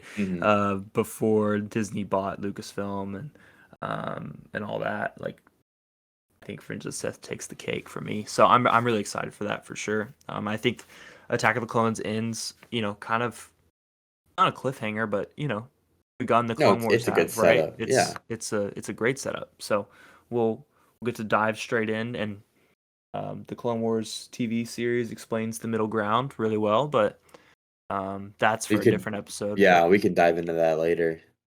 yeah, so Yeah, well, thank you guys so much for listening to this episode of the Kessel Rundown. Of course, this is going to be posted on Spotify, also on our YouTube channel, the same name, the Kessel Rundown. I'm excited to post this and see how it goes over. I also have a video in the works right now about the life of Sel'Sabagno, the guy who tried to sell Obi-Wan death sticks in this movie, actually. So yeah, I have that coming out, which is pretty exciting. Of course, Ethan is going to upload this to Spotify, and I hear some tweets about Twitter um, having a podcast section. So hopefully, in sometime in the future, this will be on Twitter's podcast network. But yeah, that's about it for today. Ethan, do you have any closing remarks or anything you want to say? No, we apologize for the technical difficulties. We promised the original ending was incredible. We lost a real gem. But Oh yeah. you know, Somehow we we'll. had Willie Nelson and Oh, I what? forgot How? about that. Yeah, Yeah. It's y'all yeah. missed out. Sorry about that. Next week we'll try our hardest to combine this into one and not split it up through different days. We'll try and get a Hunter singing "You Were Always on My Mind" rendition for next week's pod. But we'll have to wait on that. We'll be back sometime midweek to talk about Revenge of the Sith, and we're really excited to keep exploring the movies in the lead up to Kenobi. So, Yeah. Well, thank you guys so much for watching, and may the force be with you. and also with you.